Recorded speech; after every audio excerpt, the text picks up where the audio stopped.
கண்களை மூடி கர்த்தரை நோக்கி பார்க்கலாமா? நல்ல ஆண்டவரே, இந்த காலை வேளைக்காய் நன்றி சொல்லுகிறோம். உம்முடைய பரிசுத்த வார்த்தைக்காக ஸ்தோத்திரம். இந்த உம்முடைய வார்த்தையினால இன்றைக்கு எங்களோடு நீர் இடைபடுவீராக. உம்முடைய சத்தம் கேட்டு உம்முடைய சித்தம் புரிந்து உமக்காக நாங்கள் வாழ எங்கள் ஒவ்வொருக்கும் கிருபை தாரும். அர்ப்பணிக்கிறோம். என்னோடு எங்களோடு தனிப்பட்ட விதத்தில் பிரத்யேகமாய் பேசுங்க. இயேசுவின் நாமத்தில் ஜெபிக்கிறோம் நல்ல பிதாவே, ஆமென். அல்லேலூயா. என்னோடு கூட சேர்ந்து உங்கள் வேதத்தை திருப்புங்கள். ஏசாயா தீர்க்கதரிசன புத்தகம் 54ஆம் அதிகாரம் அதனுடைய 3வது வசனத்தை நாம் வாசிப்போம். நீ வலது புறத்திலும் இடது புறத்திலும் இடங்கொண்டு பெருகுவாய், உன் சந்ததியார் ஜாதிகளை சுதந்திரித்துக் கொண்டு பாழாய் கிடந்த பட்டணங்களை குடியேற்றுவிப்பார்கள். பயப்படாதே, நீ வெட்கப்படுவது இல்லை. நானாவே, நீ இலச்சை அடைவது இல்லை. உன் வாலிபத்தின் வெட்கத்தை நீ மறந்து உன் விதவை இருப்பின் நிந்தையை இனி நினையாதிருப்பாய். உன் நாயகர் கர்த்தர் என்பது நாமம். இஸ்ரவேலின் பரிசுத்தர் உன் மீட்பர். அவர் சர்வ பூமியின் தேவன் எனப்படுவார். கைவிடப்பட்டு மனம் நொந்தவளான ஸ்திரீயை போலவும் இளம் பிரயாணத்தில் விவாகம் செய்து தள்ளப்பட்ட மனைவியை போலும் இருக்கிற உன்னை கர்த்தர் அழைத்தார் என்று உன் தேவன் சொல்லுகிறார். இமை பொழுது உன்னை கைவிட்டேன், ஆனாலும் உருக்கமான இரக்கங்களால் உன்னை சேர்த்து கொள்ளுவேன். அற்ப காலம் உண்ட கோபத்தினால் என் முகத்தை இமைப்பொழுது உனக்கு மறைத்தேன், ஆனாலும் நித்திய கிருபையுடன் உனக்கு இறங்குவேன் என்று கர்த்தராகிய உன் மீட்பர் சொல்லுகிறார். இது எனக்கு நோவாவின் காலத்தில் உண்டான வெள்ளத்தை போல் இருக்கும். நோவாவின் காலத்தில் உண்டான வெள்ளம் இனி பூமியின் மேல் புரண்டு வருவதில்லை என்று நான் ஆணையிட்டது போல உன்மேல் நான் கோபம் கொள்வதில்லை என்றும் உன்னை நான் கடிந்து கொள்வதில்லை என்றும் ஆணையிட்டேன். மலைகள் விலகினாலும் பர்வதங்கள் நிலைபெயர்ந்தாலும் என் கிருபை உன்னை விட்டு விலகாமலும் என் சமாதானத்தின் உடன்படிக்கை நிலைபெயராமலும் இருக்கும் என்று உன்மேல் மனதுருகுகிற கர்த்தர் சொல்லுகிறார். சிறுமைப்பட்டவளே, பெருங்காற்றில் அடிப்பட்டவளே, தேற்றரவற்றவளே, இதோ நான் உன் கல்லுகளை பிரகாசிக்கும்படி வைத்து நீல ரத்தினங்களை உன் அஸ்திபாரமாக்கி உன் பலகணிகளை பளிங்கும் உன் வாசல்களை மாணிக்க கற்களும் உன் மதில்களை எல்லாம் உச்சிதமான கற்களுமாக்குவேன். உன் பிள்ளைகள் எல்லாரும் கர்த்தரால் போதிக்கப்பட்டிருப்பார்கள். உன் பிள்ளைகளுடைய சமாதானம் பெரிதாயிருக்கும். நீதியினால் ஸ்திரப்பட்டிருப்பாய். கொடுமைக்கு தூரமாவாய். பயமில்லாதிருப்பாய். திகிலுக்கு தூரமாவாய். அது உன்னை அணுகுவதில்லை. இதோ உனக்கு விரோதமாய் கூட்டம் கூடினால் அது என்னாலே கூடுகிற கூட்டம் அல்ல. எவர்கள் உனக்கு விரோதமாய் கூடுகிறார்களோ அவர்கள் உன் பட்சத்தில் வருவார்கள். இதோ கரி நெருப்பை ஊதி தன் கிரியைக்கான ஆயுதத்தை உண்டு பண்ணுகிற கொல்லனையும் நான் சிருஷ்டித்தேன். கெடுத்து நிக்கிரகமாக்குறவனையும் நான் சிருஷ்டித்தேன். உனக்கு விரோதமாய் உருவாக்கப்படும் எந்த ஆயுதமும் வாய்க்காதே போம். உனக்கு விரோதமாய் நியாயத்தில் எழும்பும் எந்த நாவையும் நீ குற்றப்படுத்துவாய். இது கர்த்தருடைய ஊழியக்காரன் சுதந்திரமும் என்னால் உண்டான அவருடைய நீதியுமாய் இருக்கிறது என்று கர்த்தர் சொல்லுகிறார். அல்லேலூயா. இந்த வாக்குத்தத்த வார்த்தைகள் மேல அப்படியே கையை வச்சு ஜெபம் பண்ணுங்க. ஆண்டவரே, இந்த தீர்க்க தரிசன வார்த்தைகள் எல்லாம் இந்த ஆண்டு எங்கள் வாழ்விலே அப்படியே நிறைவேறத்தக்கதாய் எங்கள் ஒவ்வொருவரையும் நாங்கள் ஒப்பு கொடுக்கிறோம் ஆண்டவரே. எங்களை விட்டு கொடுக்கிறோம் ஆண்டவரே. கர்த்தர் இவைகளின்படியே எங்களை ஆசீர்வதிப்பீராக. ஆமேன். அல்லேலூயா. ஆமேன். இதெல்லாம் நடக்கிறதுக்கு 2ஆம் வசனத்துல நம்ம வாசிக்கிறோம். உன் கூடாரத்தின் இடத்தை விசாலமாக்கு. அல்லேலூயா சொல்லுங்க பாப்போம். ஆண்டவர் சொல்றாரு, நான் உன்னை வேறு நிலைக்கு கொண்டு போக போறேன். நான் உன்னை வித்தியாசமான நிலையில நடத்த போறேன். அதுக்கு நீ உன்னை ஆயத்தப்படுத்திக்க. என்ன பண்ணு? கெட் ரெடி, கெட் செட், கோ. அந்த மாதிரி உனக்கு நீ உன்னை உன் ஸ்டாண்டர்டை கொஞ்சம் ரைஸ் பண்ணு. உன் பாரை கொஞ்சம் ரைஸ் பண்ணு. உன் நிலையை கொஞ்சம் உயர்த்து. இப்ப இருக்கிற நிலையில கர்த்தர் திருப்தி அடையல. ராமன் சொல்லுங்க பாப்போம். உன் கூடாரத்தின் இடத்தை என்ன பண்ணு? சத்தமா தான் சொல்லுங்க. விசால் பக்கத்தை பார்த்து சொல்லுங்க. உங்க ஸ்பிரிச்சுவல் ஸ்டாண்டர்ட, உங்களுடைய கிறிஸ்தவ வாழ்க்கையின் நிலைய விஸ்தாரமாக்கு. ஸ்டாண்டர்ட் ரைஸ் பண்ணு. ராமன் சொல்லுங்க பாப்போம். 5 நிமிஷம் ஜெபிக்கிற ஆளா இருந்தா அரை மணி நேரம் ஜெபிக்கிறதுக்கு விசாலமாக்கு. ஒரு அதிகாரம் படிக்கிற ஆளா இருந்தா ஒரு 3 அதிகாரமாச்சு படிக்கிறதுக்கு உன் ஸ்டாண்டர்டை கொஞ்சம் சத்தமா தான் சொல்லுங்க.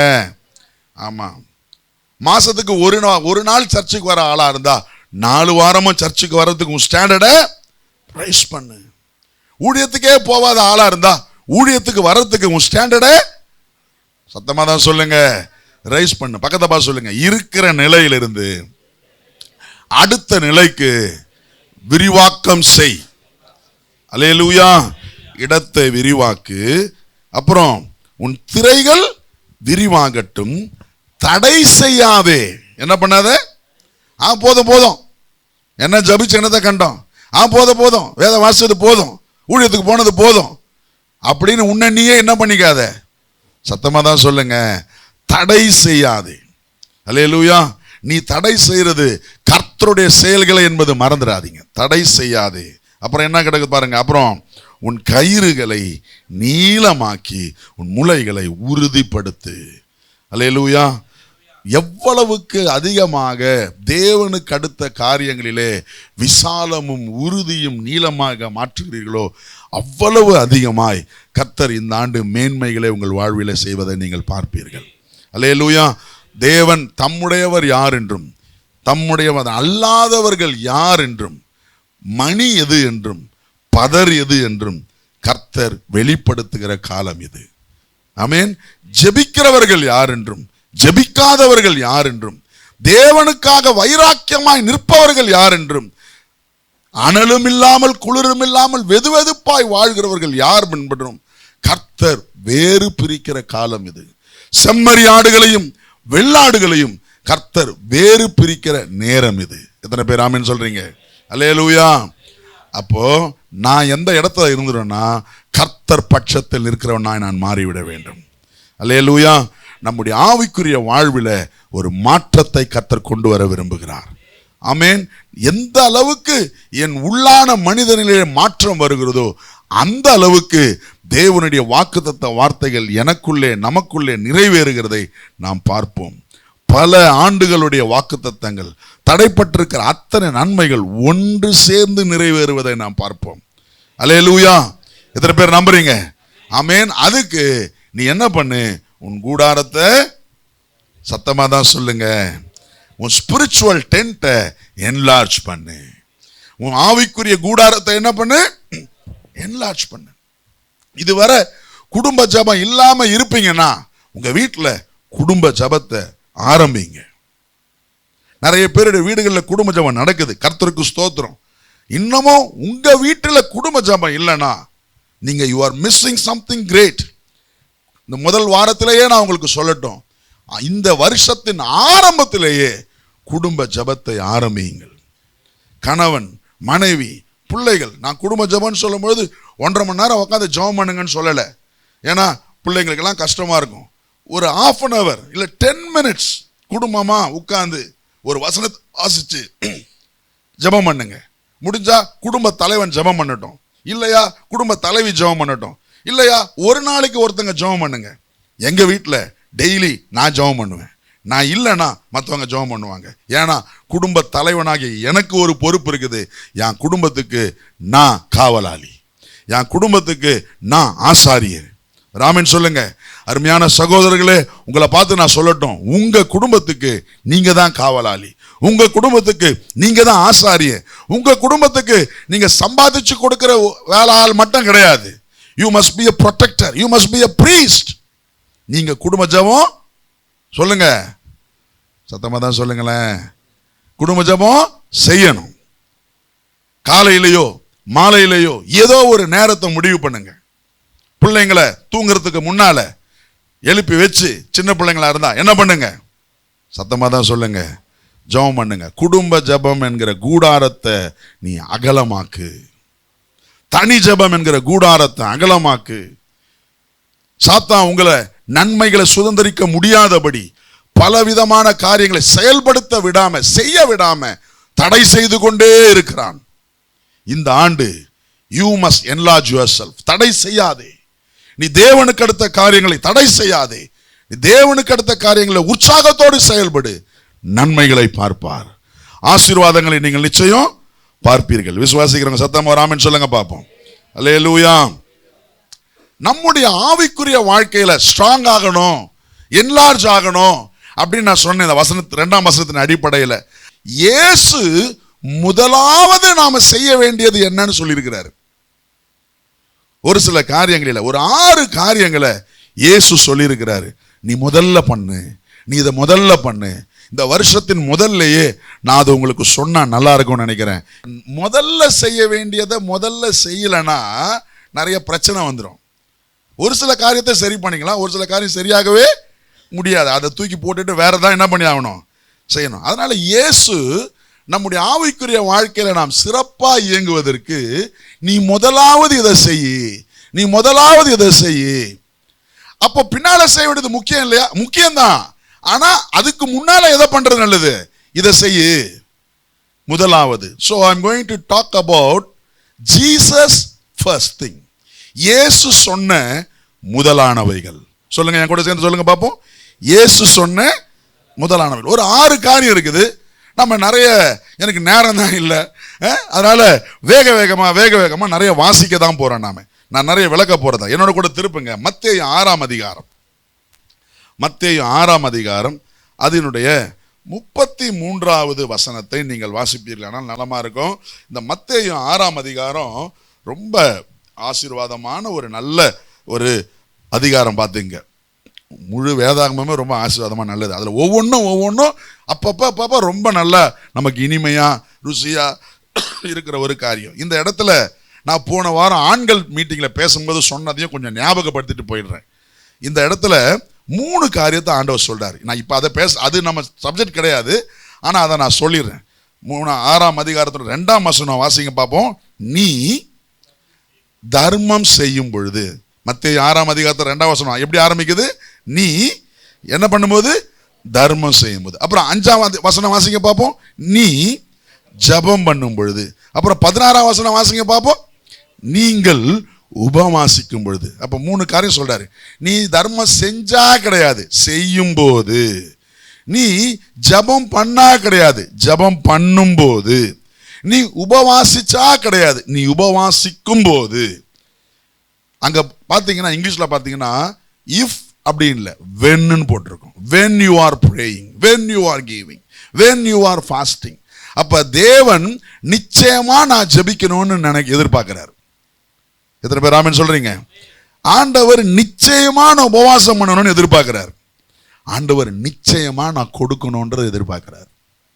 இந்த 3த்துலயும் நீங்க வாசிச்சு பார்த்தீங்கன்னா போட்டிருக்கோம். அந்தரங்கத்தில் 4ஆம் வசனம் வாசிங்க பார்ப்போம். நீ தர்மம் செய்யும் போது கான்டெக்ட்ல வாசிட்டே வந்தீங்கன்னா நமக்கு நேரம் இல்லை, நான் பிட்பிட்டா வாசிக்க. 4ஆம் வசனத்துல நீ தர்மம் செஞ்சா அப்பொழுது அந்தரங்கத்தில் பார்க்கிற உன் பிதா உனக்கு வெளியரங்கமாய். ஆமா, அப்ப நீ கொடுக்கிறத யாரு பார்க்கறாங்களோ இல்லையோ, யார் பார்க்கறா? அந்தரங்கத்தில் இருக்கிற பிதா, யாரும் பார்க்க முடியாமல் இருக்கிற பிதா, தன்னை மறைத்து கொண்டிருக்கிற பிதா அதை பார்க்கிறார். நீ ஜெபிக்கும் பொழுது அங்கேயும் பார்த்தீங்கன்னா பிதா என்ன பண்றாரு? பார்க்கிறார். நீ ஜெபிக்கிறத பார்த்து அவர் உனக்கு பலன் கொடுக்கிறார். நீ உபவாசிக்கும் பொழுது அங்கேயும் பார்த்தீங்கன்னா இருக்கும், அவர் உனக்கு வெளியரங்கமான பலனை உனக்கு தருவார். 18ஆம் வசனம் வாசிங்க பார்ப்போம். அப்பொழுது அந்தரங்கத்தில் பார்க்கிற உன் பிதா உனக்கு என்ன பண்ணுவாரு? வெளியரங்கமாய் பலன் அளிப்பார். 6ஆம் வசனம் வாசிங்க பார்ப்போம்.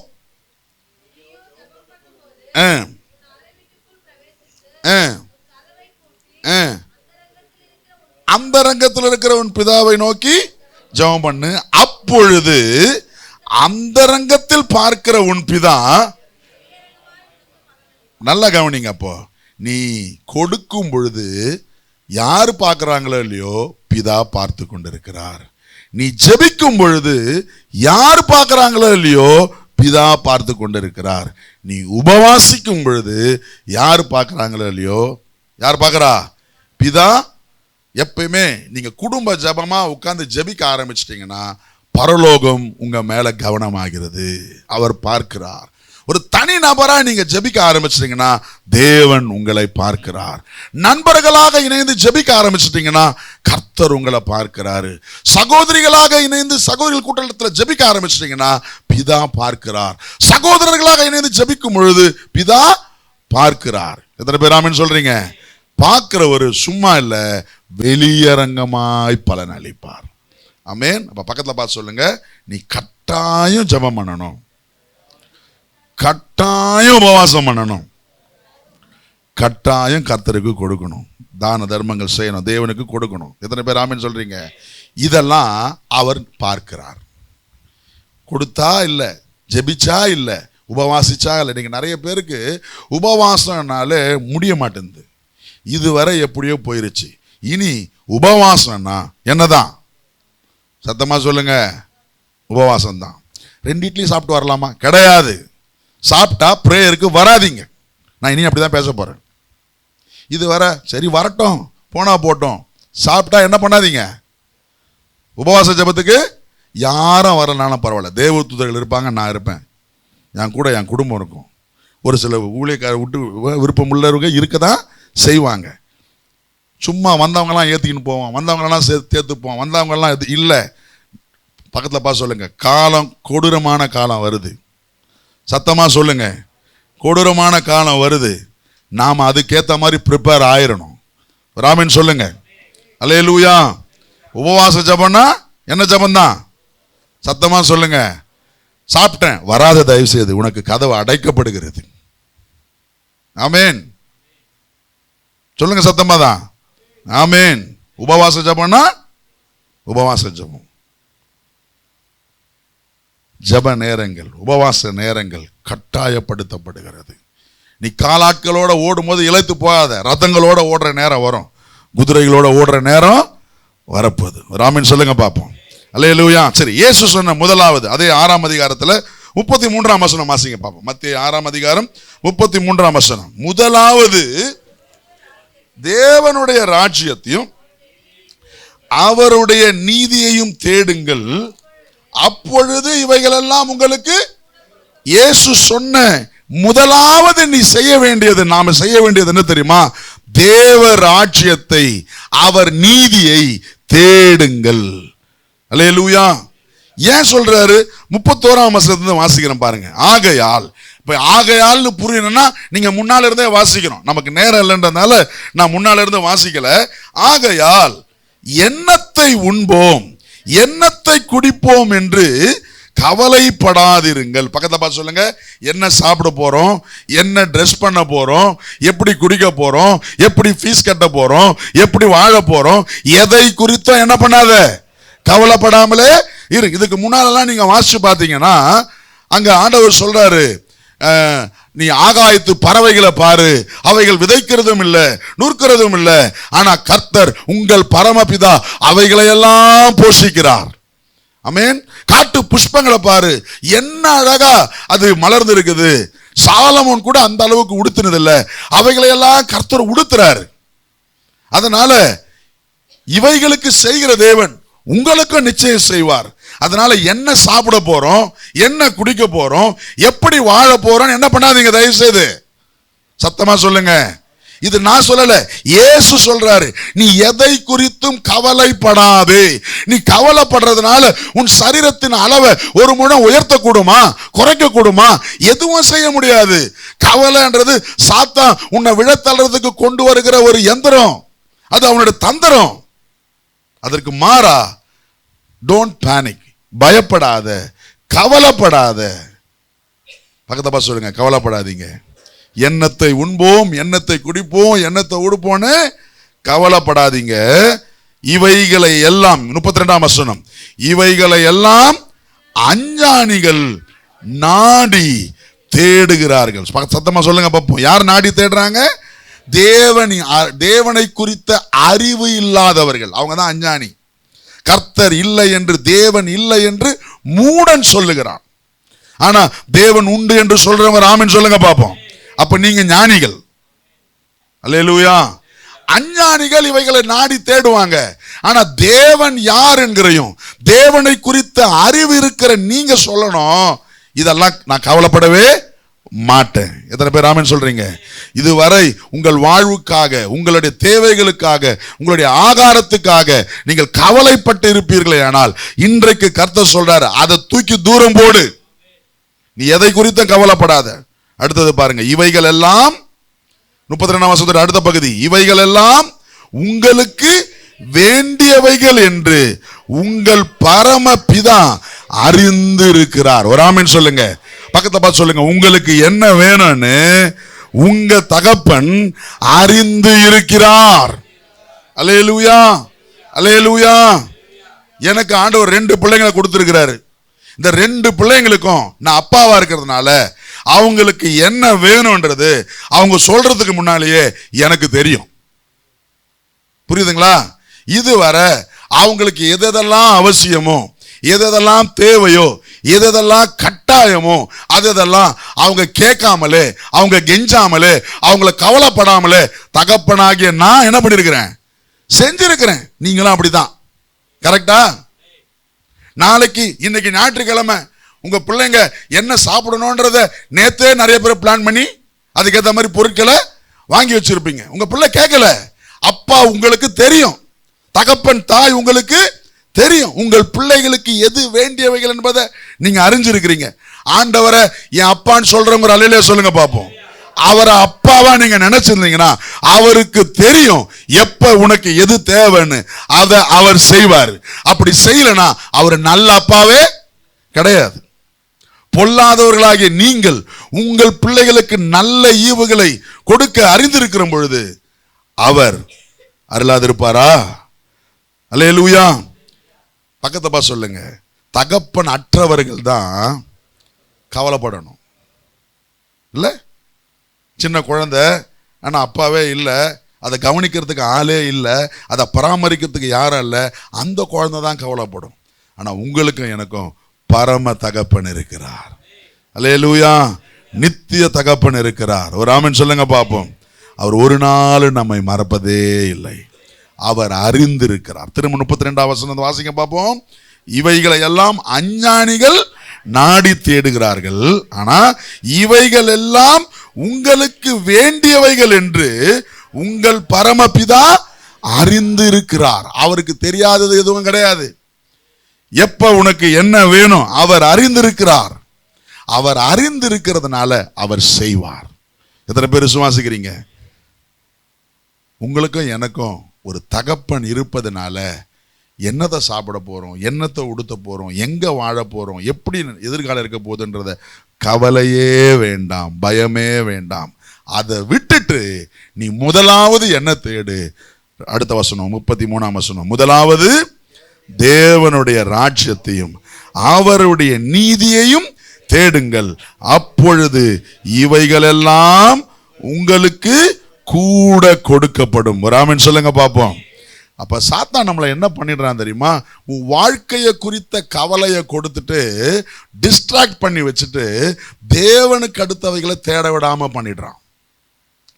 இயேசு சொல்றாரு, நீ கவலைப்பட்டு டிஸ்ட்ராக்ட் ஆயிடாத, நீ தேவனுக்கு அடுத்தவைகளை தேடு, இதெல்லாம் உனக்கு தானா கிடைக்கும், கூட கொடுக்கப்படும். எத்தனை பேர் விசுவாசிக்கிறீங்க? பக்கத்தப்பா சொல்லுங்க. இட்லி வாங்கினா சாம்பார் சொல்லுங்க கூட கொடுக்கப்படும். நீ கேட்டு அதுக்கு நின்று அலைஞ்சிக்கிட்டு எனக்கு கொடுத்தாதானே கேட்குது, அவனே கொடுத்துருவான். நீ கர்த்தரை தேடனா உன் சாப்பாடு, உன் துணிமணி, உன் வீடு கூட கர்த்தர் தருவார். சத்தமா சொல்லுங்க பாப்போம். அதுக்காக கவலைப்பட வேண்டிய அவசியமே இல்லை. இயேசுவை தேடு, தேவ ராஜ்யத்தை தேடு, இவைகள் எல்லாம் கூட கொடுக்கப்படும்.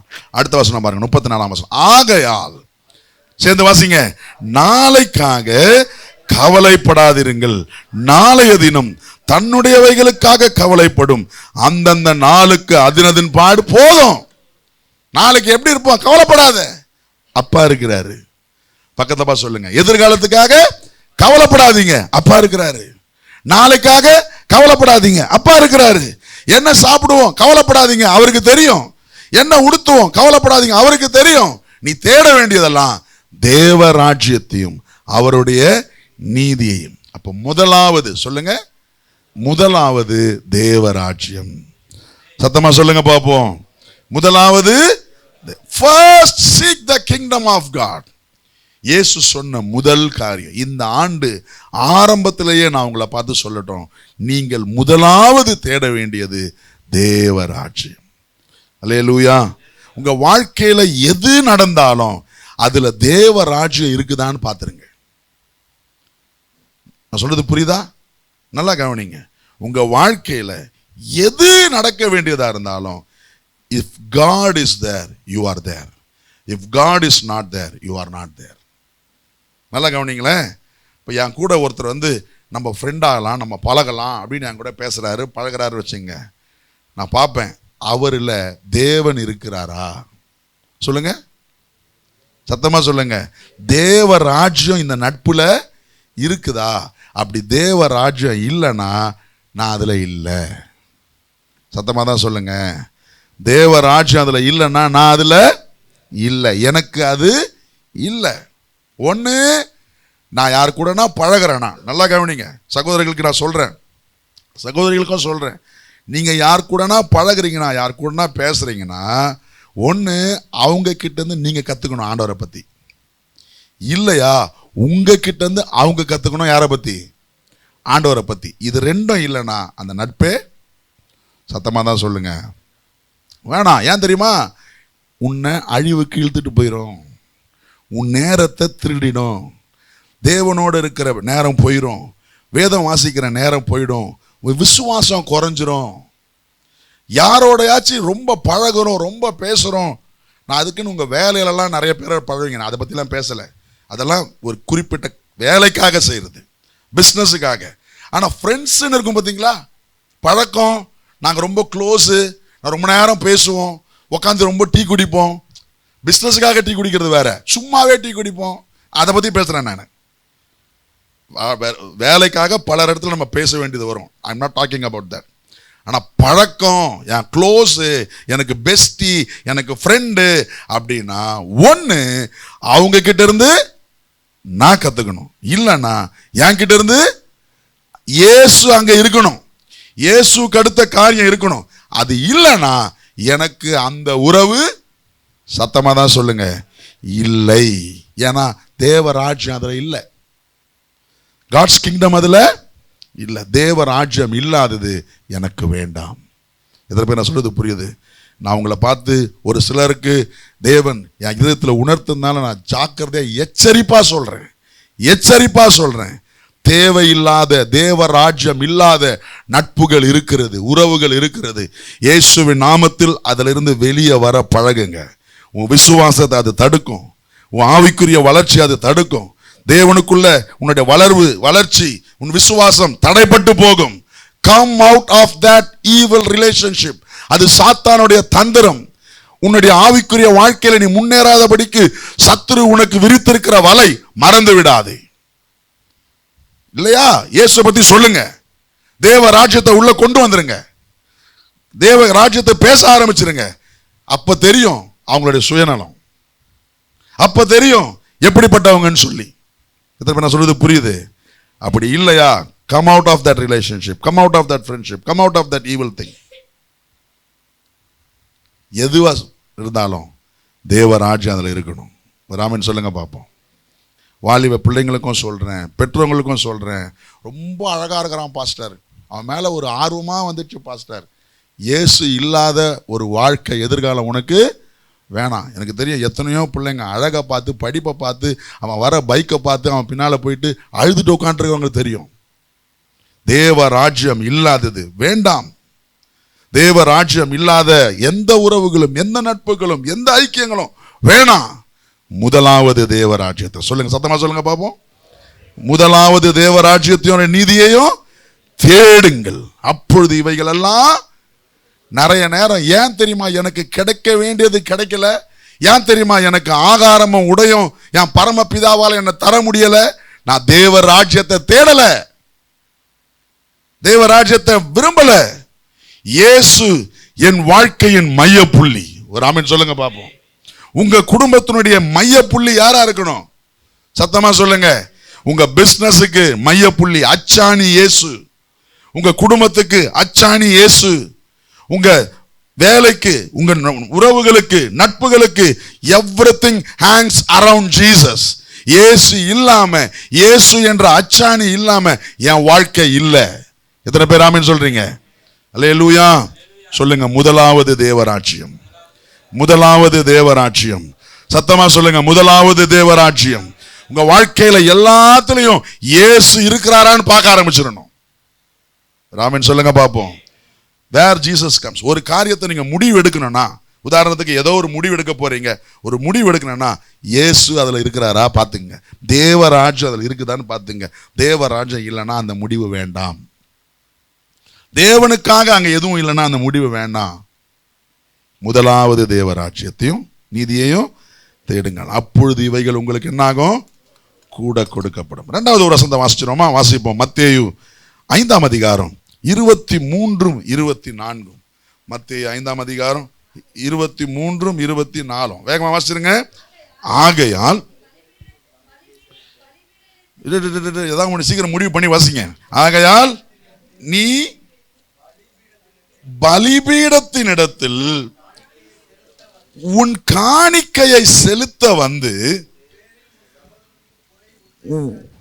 உன் பேரில் உன் சகோதரனுக்கு குறை உண்டு என்று அங்கே நினைவு கூறுவாயாகில், அங்கேயே உன் பலிபீடத்தின் முன்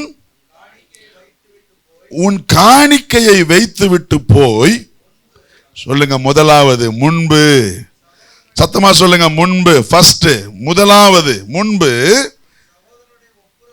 உன் சகோதரனோட ஒப்புரவாகி பின்பு வந்து உன் காணிக்கைய செலுத்து. ராமன் சொல்லுங்க பாப்போம். சத்தமா தான் சொல்லுங்களேன். திரும்பவும் நான் வாசிக்கிறேன், என் கூட சேர்ந்து நீங்க கவனிங்க.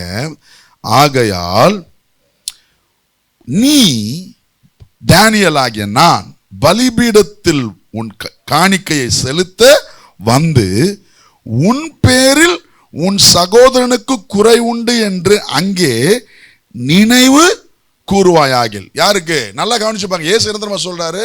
நீ வர, நீ யோசிக்கிற உன் சகோதரனுக்கு உன் பேர்ல ஒரு குறைவு இருக்குதுன்னு, அவனுக்கு இருக்குதோ இல்லையோ, நீ இருக்குதுன்னு நினைச்சாலே, புரியுதா நான் சொல்றது? நிறைய நேரம் நம்மளே அசியூம் பண்ணிப்போம். நம்மளே நிறைய பிரச்சனைகளுக்கு காரணமே ஓப்பன் கம்யூனிகேஷன் இல்லாதது தான்.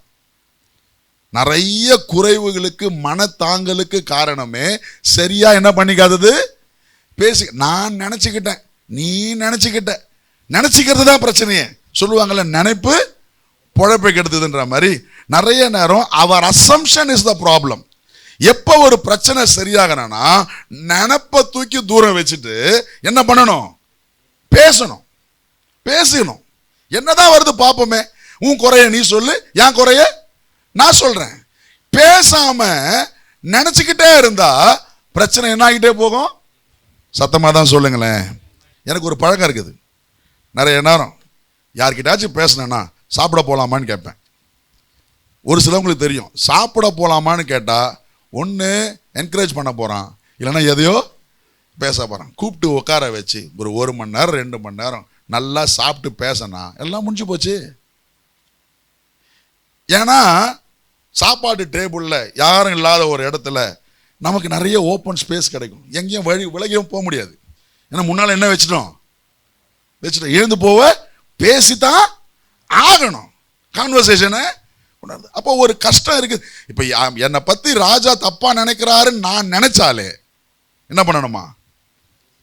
அவர் தப்பா நினைச்சுக்கிறாரோ இல்லையோ, என்னை பத்தி ராஜா தப்பா நினைச்சுக்கிறாருன்னு நான் நினைச்சா, வாசிங்க அந்த வசனத்தை வாசிக்க பார்ப்போம்.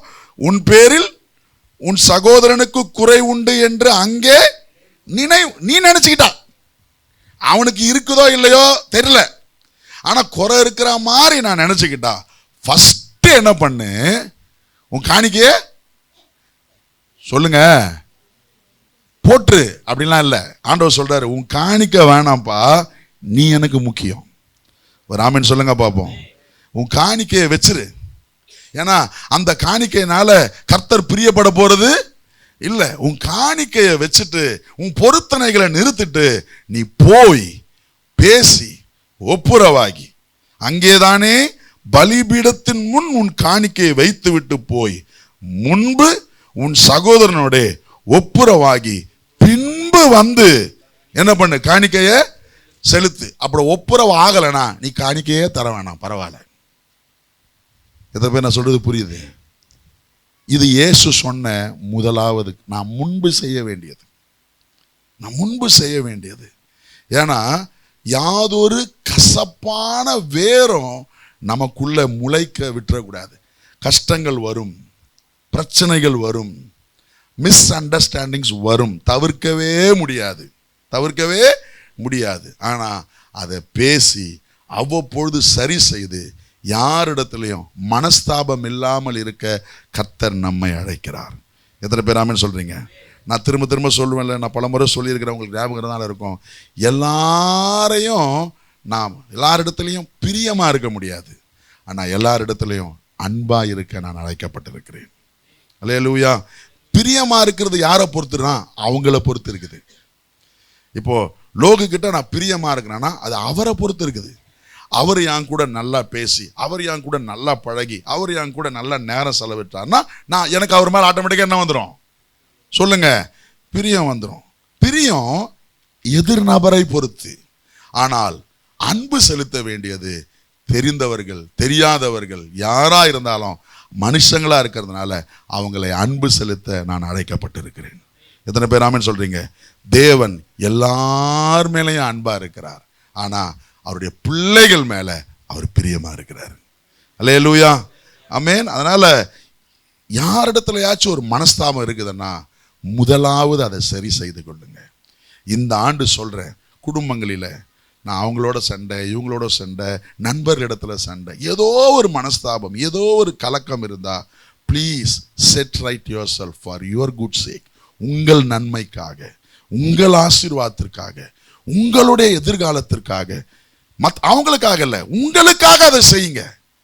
உங்களுக்காக ஒப்புரவாகி கொள்ளுங்கள். முதலாவது நாம் அதை செய்யணும்னு கர்த்தர் விரும்புகிறாரு. இன்னைக்கு நிறைய வீட்டில் மாமியார் மருமக கிட்ட பேசாது, மருமக மாமியார் கிட்ட பேசாது, அண்ணன் தம்பி பேசிக்க மாட்டாங்க, இந்த கல்யாணம் எதிர் வீட்டுக்காரங்கிட்ட பேச மாட்டாங்க, பக்கத்து வீட்டுக்காரங்கிட்ட பேச மாட்டாங்க, எந்த வீட்டுக்காரங்கிட்டையும் எந்த நபர்கிட்டையும் பேச மாட்டேன்னு இருக்கவே சத்தமாக தான் சொல்லுங்களேன். ஹலோ சார், ஹலோ, ஒட்டி உறவாடணும்னு அவசியம் இல்லை. அவங்கள பார்த்தா ஹலோ சார் எப்படி இருக்கிறீங்க கேட்கணும். உங்கள் பக்கத்து வீட்டுக்காரங்க கிட்ட நீங்கள் பேசணும். உங்கள் எதிர் வீட்டுக்காரங்க கிட்ட சொல்லுங்க, நீங்கள் பேசணும். நம்மளை பார்த்து அவங்க மூஞ்சி திருப்பினா கூட நம்ம போயிட்டு வணக்கம் sir, happy new year, happy Pongal, குறைஞ்சு போயிட மாட்டோம்.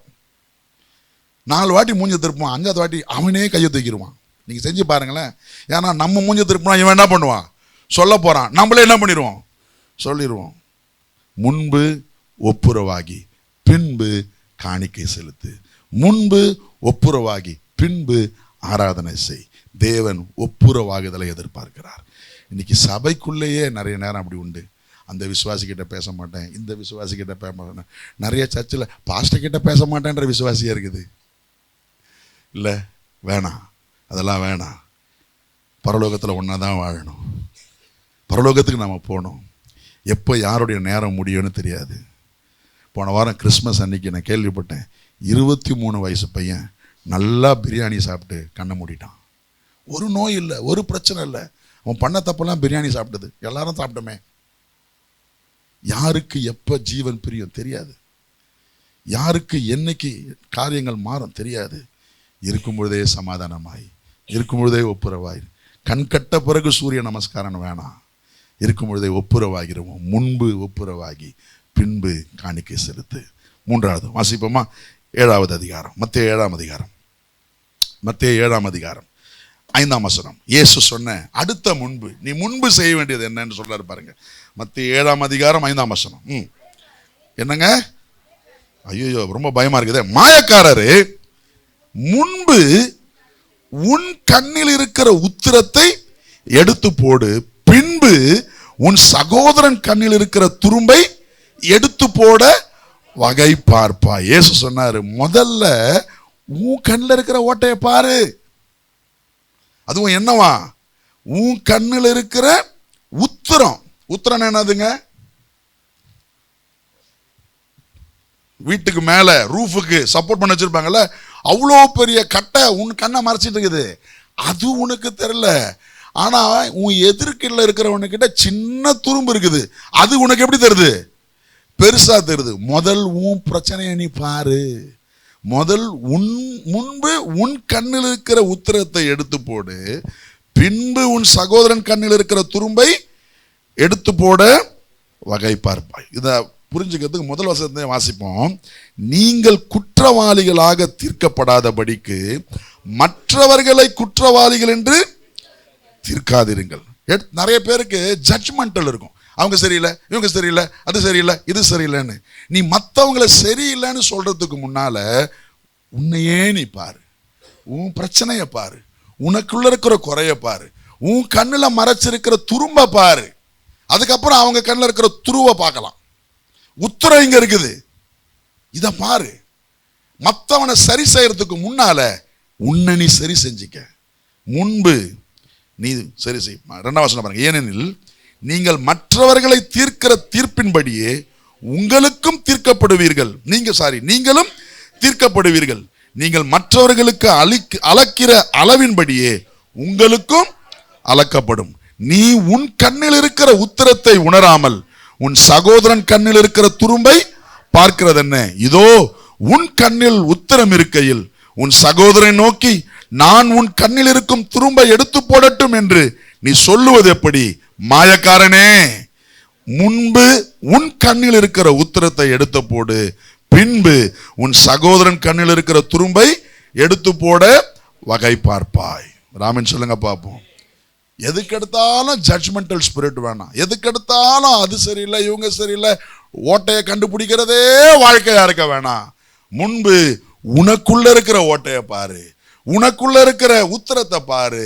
நீ எந்த அளவுல நியாயம் தீர்க்கிறியோ அதே அளவுல உனக்கு நியாயம் தீர்க்கப்படுன்றத மறந்துடாத. தமிழ்ல நிறைய சொல்லுவாங்க, ஒரு கை நீ மற்றவங்களை காட்டினா, ஒரு விரல் மற்றவங்களை காட்டுச்சுன்னா, 3 விரல் உன்னை காட்டுதுன்றதை நீ என்ன பண்ணிடாத, மறந்துடாத. அந்த அளவுல நியாயம் நீ தீர்க்கப்படுவாய். ஆகவே முதலாவது நம்மை சரி செய்து கொள்வோம். எனக்குள்ள இருக்கிற பிரச்சனை, எனக்குள்ள இருக்கிற கஷ்டம், எனக்குள்ள இருக்கிற தவறு, எனக்குள்ள இருக்கிற என் கண்ணை மறைச்சிருக்கிற உத்தரத்தை எடுத்து போட்டுட்டு பின்பு சகோதரனுக்கு உதவி செய்ய, சகோதரிக்கு உதவி செய்ய கர்த்தர் கிருபை தருவாராக. ஒருத்தவங்களை பத்தி நான் பேசுறேன்னா முதல்ல அந்த பிரச்சனை எனக்கு இருக்குதான்னு பார்க்கணும். ஒருத்தங்க கிட்ட ஆலோசனை சொல்றேன்னா முதல்ல நான் அந்த தப்பை பண்றேனான்னு பார்க்கணும். இது உலக மனுஷங்க கிட்டே இருக்குதுங்க. ஒரு முறை ஒரு தாய் காந்தியடிகள் கிட்ட வந்தாங்களாம். காந்தி கிட்ட வந்து சொன்னாங்களாம், என் பையன் ரொம்ப ஸ்வீட் சாப்பிட்றான். காந்திஜி, நீங்க என் பையன் கிட்ட சொன்னீங்கன்னா, ஸ்வீட்டு சாப்பிடாதரான்னு சொன்னீங்கன்னா அவன் கேட்டுப்பான். ஏன்னா உங்க வார்த்தைக்கு அவ்வளோ மரியாதை கொடுக்குறான்.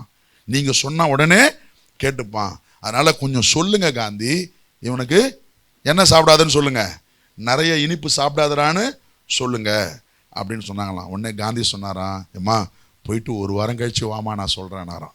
அந்த அம்மாவுக்கு புரியல, ஏன் அப்படின்னு தெரியல. ஆனால் போயிருச்சு. 1 வாரம் கழிச்சு அந்த பையனை கூப்பிட்டு வந்துச்சான். ஐயா, அப்போ சொன்னீங்க போயிட்டு 1 வாரம் கழிச்சு வான்னு, இப்போ நான் 1 வாரம் கழிச்சு வந்திருக்கிறீங்க, ஏன் நீங்கள் அப்படி சொன்னீங்கன்னு தெரியல அப்படின்னு அந்த அம்மா சொன்னாங்களாம். அப்போ சொன்னாராம், அம்மா நீ என்கிட்ட சொன்ன அவனுக்கு ஸ்வீட்டு சாப்பிட வேணான்னு சொல்லு, எனக்கு இருக்கிற பிரச்சனை அது. எனக்கு சாப்பாடுக்கு எங்கே போனாலும் முதல்ல நான் இதை தான் சாப்பிடுவேன், ஸ்வீட்டை தான் சாப்பிடுவேன். நிறைய கேட்டு வாங்கி சாப்பிட்றது இதுதான், ஸ்வீட்டு தான். அதனால இந்த 1 வாரம் நான் இனிப்பு சாப்பிடாம இனிப்பை குறைச்சிக்கிட்டு நான் ஃபாலோ பண்ணிட்டு அப்புறம் என்ன பண்றேன், உங்க பையனுக்கு ஆலோசனை இல்லைண்ணா, அந்த ஆலோசனை சொல்றதுக்கு நான் தகுதியே இல்லை, முதல் என்ன சரி செஞ்சுக்கிட்டு. இது வேதத்தை வாசிச்ச தேவ மனுஷன். அவர் சபைக்கு போனாரா இல்லையா நமக்கு தெரியல. ஆனா அவரு அகிம்சை போராட்டத்திற்கு அவருக்கு அடித்தளமா இருந்ததே இயேசு கிறிஸ்துவின் மலை பிரசங்கம்னு அவர் சொல்லி இருக்கிறாரு. அப்ப இந்த பகுதியை வாசிச்ச மனுஷன் இந்த பகுதியை அவர் பின்பற்றுறாரு. முதல்ல நான் சரி செஞ்சுக்கிட்டு அப்புறம் நான் என்ன பண்றேன் சொல்றேன். இன்னைக்கு ரொம்ப ஈஸியா மற்றவங்களை பார்த்து குறை சொல்லிடுறோம், மற்றவங்களை பார்த்து காரியத்தை சொல்லிடுறோம். நம்ம எங்க இருக்கிறோம்? இந்த ஆண்டு முதலில் நம்மை சரி செய்து கொள்ள கர்த்தர் கிருபை தருவாராக. முன்பு என் கண்ணில் இருக்கிற உத்தரத்தை நான் எடுத்துட்டு போட்டு பின்பு என் சகோதரன் கண்ணில் இருக்கிற துரும்பை எடுக்க கர்த்தர் கிருபை தருவாராக. 3 சொன்ன நான் முதலாவது என்னது? தேவராஜ்யத்தை தேடு. அடுத்தது முதலாவது உன் சகோதரனோட ஒப்புரவாகு, பின்பு காணிக்கை செலுத்தலாம். 3வது முன்பு உன் கண்ணில் இருக்கிற உத்திரத்தை எடுத்துரு, பின்பு உன் சகோதரனுக்கு நீ உதவி செய்யலாம். 4வது வாசிப்போமா? மத்தேயு 23ஆம் அதிகாரம். மத்தேயு 23ஆம் அதிகாரம் அதனுடைய 26வது வசனம்.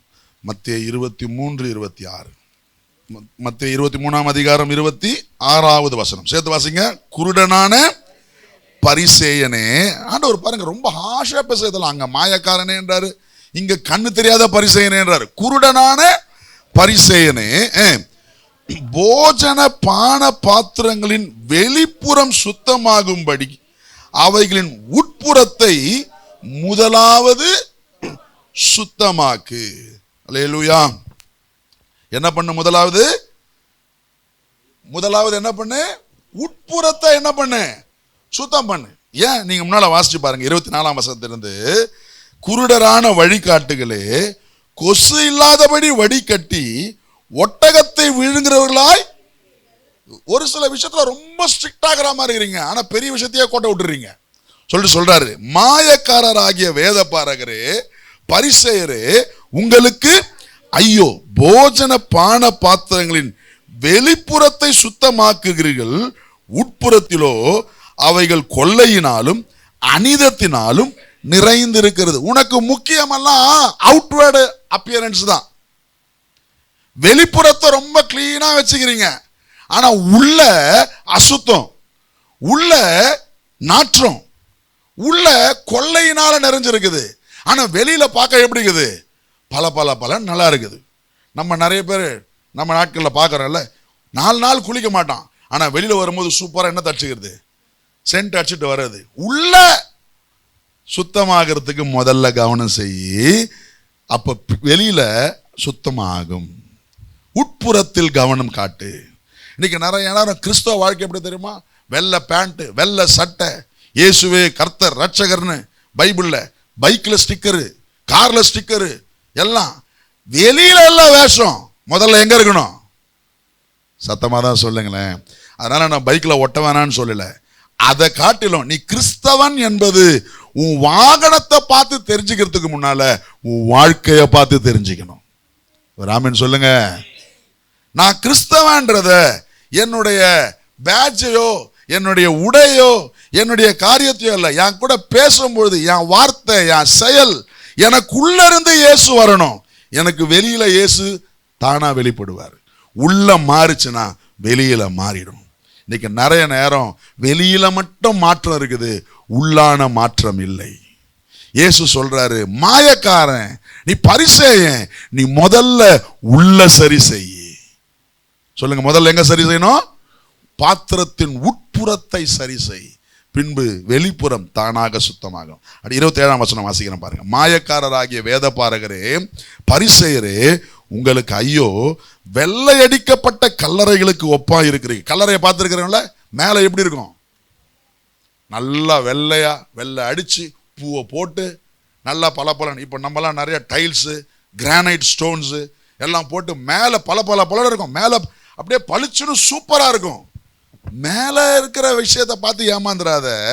உள்ள அழுகின நாற்றம் எடுத்த சரீரம், சடலம் இருக்கிறது. அதனால சொல்றாரு, என்னது? வெள்ளை அடிக்கப்பட்ட கல்லறைகளுக்கு ஒப்பா இருக்கிறீர்கள், அவைகள் புறம்பே அலங்காரமாய் காணப்படும், உள்ளேயோ மரித்தவர்களின் எலும்புகளினாலும் சகல அசுத்தத்தினாலும் நிறைந்திருக்கும். அப்படியே நீங்களும் மனுஷருக்கு நீதிமான்கள் என்று புறம்பே காணப்படுகிறீர்கள், உள்ளத்திலோ மாயத்தினாலும் அக்கிரமத்தினாலும் நிறைந்திருக்கிறீர்கள். அல்லேலூயா. ஆண்டவர் சொல்றது என்ன தெரியுமா? நீ வெளியில போடுற ஆக்ஷன் முக்கியம் இல்ல, உள்ள இருக்கிற வாழ்க்கை முக்கியம். இன்னைக்கு நிறைய நேரம் சபைக்கு வரும் பொழுது அல்லேலூயாவுக்கு குறைவில்லை, ஆராதனைக்கு குறைவில்லை, ஆர்ப்பரிப்புக்கு குறைவில்லை. ஆனா உள்ளுக்குள்ள யாரும் பார்க்காத நேரத்துல உன் சிந்தை எப்படி இருக்குது, உன் யோசனை எப்படி இருக்குது, உன் பேச்சு எப்படி இருக்குது, உன் நினைவுகள் எப்படி இருக்குது? வெள்ளையடிக்கப்பட்ட கல்லறையை போல வாழ்க்கை இருந்தா இயேசுவ முன்னால உன் உட்புறத்தை சரி செய்து பார்க்கொள். இன்னைக்கு நிறைய நேரம் வெளிப்புறத்துக்கு முக்கியத்துவம் கொடுக்கிறோம். வெளிப்புறம் சுத்தமா இருக்க வேண்டியது அவசியம். ஆனா அதை காட்டிலும் முக்கியம் யாரும் காணாத உட்புறத்தை. அல்லேலூயா. தேவன் நம்முடைய இருதயத்தின் மேல கவனமா இருக்கிறார். மனுஷன் முகத்தை பார்க்கிறான், கர்த்தரோ இருதயத்தை பார்க்கிறார்.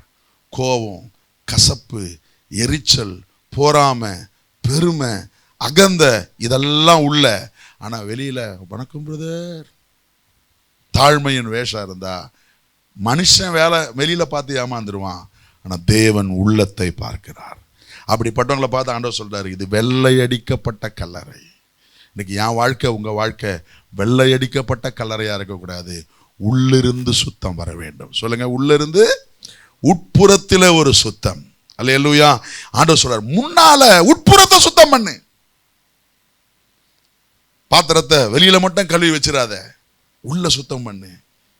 உள்ளையும் வெளியிலும், உள்ளும் புறம்பும். ராமன் சொல்லுங்க பார்ப்போம். 5வது வாசிப்போமா? லூக்கா 14ஆம் அதிகாரம்.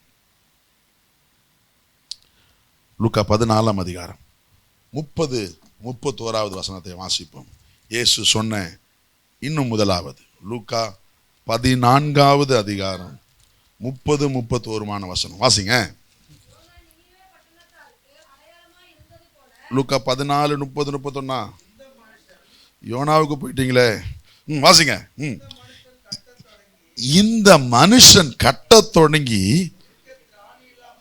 முடிக்க திராணி இல்லாமல் போனான் என்று சொல்லி தன்னை பரியாசம் பண்ணாதபடிக்கு அதை கட்டி தீர்க்கிறதற்கு தனக்கு நிர்வாகம் உண்டோ இல்லையோ என்று முன்பு அவன் உட்கார்ந்து செல்லும் செலவை கணக்கு பாராமல் இருப்பானோ? அடுத்தது ஒரு உதாரணம் சொல்றார். அதே மாதிரி அன்றியும் ஒரு ராஜா மற்றொரு ராஜாவோட யுத்தம் செய்ய போகிற போது தன்மேல் 20,000 சேவகரோடு வருகிற அவனை தான் 10,000 சேவகரை கொண்டு எதிர்க்க கூடுமோ கூடாதோ என்று முன்பு உட்கார்ந்து ஆலோசனை பண்ணாமல் இருப்பானோ? 33ஆம் வசனம். அப்படியே உங்களில் எவனாகிலும் தனக்கு உண்டானவைகளை எல்லாம் வெறுத்து விடாவிட்டால் அவன் எனக்கு சீஷனாய் இருக்க மாட்டான். சீஷத்துவத்தை குறித்ததான ஒரு கவனம் வேணும். ஒரு வீட்டை கட்டுறவன் வீட்டை கட்டுறதுக்கு முன்னால உட்கார்ந்து திட்டம் போடுவான். கட்ட ஆரம்பிச்சுட்டு பாதியில விட்டுட்டா 4 பேர் சொல்லுவாங்க, தொடங்கினா விட்டுட்டான். ஏன்னா இவன் என்ன பண்ணல, கணக்கு பார்க்கல, தான் கையில இருக்கிற இருப்பு ஆக வேண்டிய செலவை பார்க்கல. அவன் முன்பு அதை பார்க்காததுனால அது பாதியிலேயே நின்று போயிருச்சு. யுத்தத்துக்கு போற ராஜாவும் அப்படிதான். தனக்கு இருக்கிற படைபலம், தன் எதிரியின் படைபலம் என்னன்றத முன்னாலேயே உட்கார்ந்து யோசிக்காததுனால யுத்தத்துல தோல்வி. அதே போல சொல்றாரு இயேசு, சீஷனா இருக்க விரும்புகிறவன் முன்பு சீஷத்துவத்திற்குரிய விலை கிரயத்தை நிதானிக்க பழக வேண்டும். சீஷனா இருப்பது ஈஸி கிடையாது. சத்தமா சொல்லுங்க பாப்போம். சீஷனா இருப்பது சத்தமா தான் சொல்லுங்களேன், ஈஸி கிடையாது. இந்த சம்பவத்தை எங்க சொல்றாரு? நீங்க 14ஆம் அதிகாரத்தினுடைய 26ஆம் வசனத்திலிருந்தே வாசிக்கணும். அப்பதான் உங்களுக்கு புரியும். யாதொருவன் என்னிடத்தில் வந்து தன் தகப்பனையும், சேர்ந்து வாசிங்க, தாயையும் மனைவியையும் பிள்ளைகளையும் சகோதரரையும் சகோதரிகளையும் தன் ஜீவனையும் வெறுக்காவிட்டால் எனக்கு சீஷனாய். இப்ப நீ சீஷனா இருக்க வரையா? கவனிங்க, கொஞ்சம் கவனிங்க. நான் இயேசுவுக்கு சீஷன் சொல்லி வரையா? முன்னாலேயே கணக்கு போட்டுக்க. நீ உன் தகப்பனை வெறுக்கணும். சொல்லுங்க, உன் தாய, உன் மனைவிய, உன் பிள்ளைய, உன் சகோதரன், அப்புறம் உன் ஜீவனே. இயேசுவுக்கு அப்புறம் தான் இவங்களான்னு முடிவு பண்ணணும். சத்தமா சொல்லுங்க பாப்போம். இயேசுவுக்கு அப்புறம் தான் எங்க அப்பா, இயேசுவுக்கு அப்புறம் தான், சத்தமா சொல்லுங்க, எங்க அம்மா, இயேசுவுக்கு அப்புறம் தான் என் மனைவி, இயேசுவுக்கு அப்புறம் தான் என் பிள்ளை. இயேசுவுக்கு அப்புறம் தான் என் சகோதரன், என் சகோதரி. இயேசுவுக்கு அப்புறம் தான் நானே. இந்த கணக்கை பார்த்தினா சீஷத்துவத்தில் நீ வெற்றி பெறுவ. இந்த செல்லும் செலவை கணக்கு பார்க்காம நீ சீஷன் சொல்லிட்டு வந்துட்டு பாதியில ஐயோ எங்க அம்மா, ஐயோ எங்க அப்பா, ஐயோ என் பொண்டாட்டி, நான் ஓடிட்டேன்னா உன் சீஷத்துவ வாழ்க்கையை பார்த்து நிறைய பேர் சொல்லுவாங்க, தொடங்கினா முடிக்கல. இன்னைக்கு பின்மாற்றத்துக்கு காரணமே அதுதான். ஏன் சொன்னாரு, முந்தி கணக்கு பார்த்துக்க. உன்னால முடியுமா? வெறுத்து, தன்னைத்தான் வெறுத்து. 27ஆம் வசனம். வெறுக்காவிட்டால் எனக்கு சீஷனாய் இருக்க மாட்டான். 27ஆம் வசனம். தன் சிலுவையை சுமந்து கொண்டு எனக்கு பின் செல்லாதவன் எனக்கு சீஷனாய் இருக்க மாட்டான்னு சொல்லிட்டு தான் அடுத்தது அப்படியே வாசியார் பாருங்க. உங்களில் ஒருவன் ஒரு கோபுரத்தை கட்ட மனதாயிருந்து அஸ்திபாரம் போட்ட பின்பு முடிக்க திராணி இல்லாமற் போனால் பார்க்கிறவர்கள் எல்லாரும் இந்த மனுஷன் முந்தி கணக்கு போடலையே அப்படின்னு என்ன பண்ணிடுவாங்க? நிறைய கிறிஸ்தவங்க பின்மாற்றத்துக்கு போற காரணம் அதுதான். இயேசுவின் பின்னால் போக துணிந்தேன், பின்னோக்கே நான் பாட்டு சூப்பரா பாடிடுவாங்க. ஞானஸ்தான நேரத்தில், ஆறாவது நேரத்தில், எப்பா நீ கணக்கு போட்டுக்க, நீ சீஷனா இருக்கணும்னா உன் அப்பாவை வேறு, உன் அம்மாவை வேறு. கவனிக்கிறீங்களா? ஹலோ, கவனிக்கிறீங்களா? இயேசுக்கு அப்புறம் தான் இவர்கள் எல்லாம். நான் அம்மா வேணான்னு சொல்லலை, எனக்கும் எங்க அம்மா ரொம்ப பிடிக்கும். எங்க அப்பா வேணான்னு சொல்லலை, எங்க அப்பாவை எனக்கு பிடிக்கும். ஆனா இயேசுவுக்கு அப்புறம் தான் அம்மா, இயேசுவுக்கு அப்புறம் தான் அப்பா. என் மனைவியை முன்னாலே வச்சுனே சொல்றேன், இயேசுவுக்கு அப்புறம் தான் என் மனைவி, என் பிள்ளைங்க இருக்கிறாங்க, இயேசுவுக்கு அப்புறம் தான். இயேசு இல்லாம ஒருவேளை இவர்களில் யாராகிலும் இயேசுவை ஆராதிப்பதற்கு எனக்கு தடையா இருந்தா அப்பாலே போ சாத்தானேன்னு சொல்லிட்டு இயேசுவின் பின்னால் நான் போவேன். எத்தனை பேர் ஆமென் சொல்றீங்க? நான் நடந்த ஒரு சம்பவத்தை சொல்லி முடிக்கிறேன். நான் ரட்சிக்கப்பட்டு ஊழியத்துக்கு ஒப்பு கொடுத்து நான் வந்த காலத்தில் எனக்கு மிஷனரியா போகணும்னு ஆசை. தேவனுடைய அழைப்பு எனக்கு அப்படிதான் இருந்தது. ஆண்டவர் தெளிவாக எனக்கு காட்டிட்டார், மிஷனரியா போகணுன்றது ஒரு தரிசனம் இருந்தது. எங்கள் வீட்டில் எங்கள் அம்மாவும் ஒத்துக்கலை, எங்கள் அப்பாவும் ஒத்துக்கலை. ஏன்னா வீட்டுக்கு ஒரே பையன். இப்போ எங்கள் அம்மாவும் எங்கள் அப்பாவும் சொல்ல ஆரம்பிச்சிட்டாங்க, எங்களை விட்டுட்டு நீ 3000 கிலோமீட்டர் தாண்டி போனோமா, பீகார் 3 நாள் ட்ரெயினில் நீ போனோமா, எங்களுக்கு ஒன்றுனா ஒரு அவசரம்னா அர்ஜென்ட்னா நீ வரக்கூட முடியாது, உனக்கு ஒன்றுனா நாங்கள் வர முடியாது, எவ்வளோ தூரம் போனோமா, அப்படி ஒரு ஊழியம் செய்யணுமா, அப்படி ஒரு இயேசு வேணுமா, அங்கதான் ஊழியம் செய்யணுமா, ஏன் இங்கெல்லாம் ஊழியம் இல்லையா? இப்படிலாம் யார் சொன்னது? எங்க அம்மா சொன்னாங்க, எங்க அப்பா சொன்னாங்க. நான் சொன்னேன், அம்மா தான், அப்பா தான், உங்க புள்ள தான், இயேசுக்கு அப்புறம் தான். ராமன் சொல்லுங்க. இன்னைக்கு நான் கெட்டு போலையே, இயேசு முக்கியம், மறந்துடக்கூடாது. புரியுதுங்களா? செல்லும் செலவை கணக்கு பாரு, முன்பு உட்கார்ந்து கணக்கு பாரு, உன்னால முடியுமா பாரு. இல்லைனா இயேசுவை விட்டுரு, இயேசுவை விட்டுரு. உன்னை நேசிச்சு, உன் குடும்பத்தை நேசிச்சு, உன் வாழ்க்கையை நேசிச்சு, உனக்குரியதுக்கு முக்கியத்துவம் இல்லை, இயேசுவுக்கு முக்கியத்துவம். அவன் தான் உண்மை சீஷன். இனி வரும் காலம் பொல்லாதவைகள். நான் ரொம்ப ஆணித்தனமா உணர்றதுனால தான் கன்விக்ஷனோட பேசுறேன். முன்பு செல்லும் செலவை கணக்கு பார். மேன்மையை பார்த்துட்டு இன்னைக்கு நிறைய பேர் ஸ்டேஜை பார்த்துட்டு மைக்கை பார்த்துட்டு ஊழியத்துக்கு வந்துடுறாங்க. ஆனால் ஊழியத்தில் பாட பார்த்துட்டு விட்டுட்டு ஓடிடுறாங்க. நீ முன்பு கணக்கு பார்க்கல. நல்ல ஆண்டவரே, முன்பு நாங்கள் தேவனுக்குரியவைகளை தேட கர்த்தர் கிருபை தருவீராக. முதலாவது தேவராஜ்யம், முதலாவது தேவனுடைய நீதி, முதலாவது தேவனுடைய காரியங்களை பார்த்து ஆஸ்வதிக்கப்பட கர்த்தர் கிருபை தாரும். ஒப்பு கொடுக்கிறோம். எங்களை சமாதானத்தோடு அனுப்பும். இயேசுவின் நாமத்தில் ஆசீர்வதித்து ஜெபிக்கிறேன் நல்ல பிதாவே.